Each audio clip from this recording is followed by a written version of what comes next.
What's up, y'all? It's your girl, Kashana, and I am back for another shot of vitamin K. Hold on, y'all ready?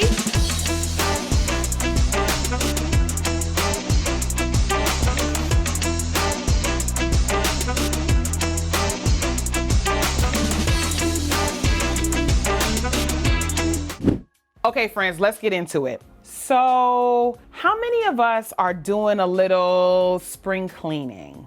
I don't know about you, but each year, as soon as the weather breaks, I start thinking about all of the areas of my life that I have got to clean things up. And I mean well. I tidy up after myself. My house is immaculate. My files in general are organized. But little by little, over the course of a year, things start to fall into a bit of a disarray. A corner here, a pocket there, and before you know it, it's all out of whack. So this doesn't just apply to you when you're at home. Some of us are like, oh my gosh, Kashana, my attic right now, the basement, you're ready to your mind is going at the number of things you want to do. Container store is calling you. But what I want to talk to you about today in reference to spring cleaning is actually about your priorities. I know. Okay, so over the last year, I have read 2,436 repeating articles about some version of time management. And the reality is, y'all, is that when you're in crisis, and for many of us, the global pandemic, also known as the zombie apocalypse, has been a hell of a crisis. And so our ability to manage our time, to manage our space, to manage our priorities has seemed to be all over the darn place. And so I want to take a different take on managing your priorities, and who I'm going to talk to today, lean on in, friend, managing up. That's right. So this is for you if you actually are reporting up to a tired, frustrated, overworked, spinning like a top manager, and you are like, Kashana, this fool is driving me crazy. So here are some things that I want you to be thinking about today as you reprioritize your time and recalibrate your manager. So the first thing I want you to be thinking about is what is really on your plate. And I want you to separate out the things that you are responsible for, put those over here, and the tasks that you need to check to get done. Oftentimes, we conflate the responsibilities that we have and the tasks that we need to get those responsibilities done. And so our entire work life becomes a huge compilation of tasks. So when you are dealing with your manager, you're probably leaning into someone who, just like you, has kind of forgotten about the responsibilities bucket and has gone into the task bucket. And so what I'm going to ask you to do is, once you have separated out your responsibilities from your tasks, then I want you to kind of give them a running order. What is urgent and also important? The way I like to think about that is what aligns to our actual goals. And let's kind of bring it in to the quarter.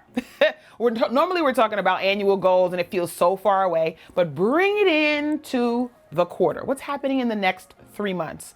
What does success look like for you over the next 3 months? Then my question to you is one that's curious. Have you been able to have a conversation with your manager, a real one, y'all, about really what's on your plate and what's on their plate, so that you can bring them into the conversation about organizing urgent and important, urgent but not important, important but not urgent, and neither urgent nor important. So now your manager is going to be looking to you for solutions. So don't just bring them a problem, even if the problem is them. Bring them some solutions. And the way I like to do that is to put those responsibilities and the tasks that align to those responsibilities in the buckets ahead of time so that I can preempt the conversation. The thing that I want to make sure that you don't forget in all of that is your health. Now, if you've been hanging around here for a while, you know I care very deeply about your overall wellness, because the truth of the matter is, if you are not living well, taking care of your physical, taking care of your mental, and taking care of the spiritual self, then it's really, really hard for you to be in this game for the long haul. And so making sure that as a part of your priorities, you have your health and your health outlook baked in, so that if you're going to be suggesting more time that you need to be able to get a project done, or if you want to recalibrate the timeline for something that you are responsible for, or if you want to put something on the bike rack to be able to pick it up later, that you have been able to insert ways that you're going to be taking care of yourself and encouraging your manager to take care of his or herself or themselves in the process. So if you've ever had to prioritize your health over an assignment, you know that it is scary as all get out. And so one time at band camp, one time when I was working alongside my CEO in an organization, I was really, really suffering from some ridiculous migraines. We had a huge board meeting coming up. We had decks that we had to get prepared. We had the conversations before the conversations that needed to get done with board members. That's another video that I will talk to y'all about, because Lord knows that's stressful. And I didn't feel like I could give my manager the heads up that something wasn't right. But guess what, y'all? My manager knew something wasn't right, because I wasn't showing up as my best self. I was dragging a little bit. You know, even the quality of the stuff that I was producing, it was all right, but it wasn't the Kashana fabulousness that he was used to. So I had to be able to have a really tough conversation about what I needed in order to be able to keep running at the pace we were running. And that meant for me being able to take a step back and prioritize what I was working on and how that aligned to the goals that we had as an organization, what my staff was working on and how those priorities aligned to mine and then to the organization, and then what support I would need in order to be able to show up powerfully and to do that successfully.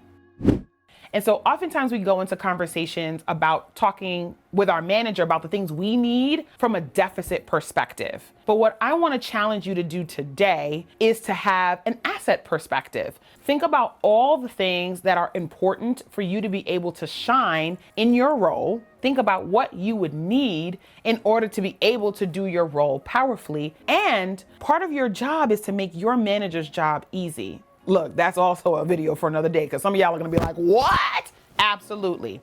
And so think about, how can my role set my manager up for an easy win? Because a win for your manager should be a win for you.